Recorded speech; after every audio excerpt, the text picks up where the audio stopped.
Hello అండి.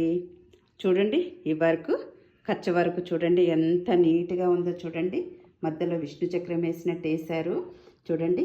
మధ్యలో ఇది హై నెక్ అనమాట. ఒక లైన్ తీసుకొని దీనికి మధ్యలో విష్ణు చక్రం లాగా వేసేసి చక్కగా చూడండి తీసుకొని ఒక బాణాల్లాగా ఉన్నాయి. ఇవి అన్ని సైడ్లో పువ్వులు చిన్న చిన్న ఫ్లవర్స్ వేశారు. ఇదంతా కచ్చ వర్క్ డిజైన్ చూడండి. చూస్తుంటే ఎంత చక్కగా ఉందో. ఈ బ్లౌజ్ ఎంత హైలైట్గా ఉందో చూస్తుంటేనే చాలా బాగా అనిపిస్తుంది. చూడండి ఇదేం లేదు, చీరలు ఉంటాయి కదా, చేతులకి డబుల్ బార్డర్ ఉంటుంది, మనకి ఇంకొక చెయ్యికి ఉంటుంది కదా. ఈ బార్డర్ కనుక మనం ఇలా పైన వేసేసుకొని ఇంకో బార్డర్ది తీసేసి ఇక్కడ వేసామనుకోండి, మనకి మొత్తం చెయ్యి మొత్తం బార్డర్ వస్తుంది. అప్పుడు మనం ఏంటంటే చెయ్యి హైలైట్ అయిపోతుంది, అది బార్డర్తోనే మొత్తం హైలైట్ అయిపోతుంది. ఇది మనం బ్యాక్ వేసుకోవచ్చు. చూడండి ఎంత నీట్గా ఉందో, ఇది చూస్తుంటే ఎంత చక్కగా ఉందో చూడండి. ఇలా మీకు నచ్చితే మీరు కూడా చేయించుకోండి. శారీస్కు చాలా బాగుంటాయి.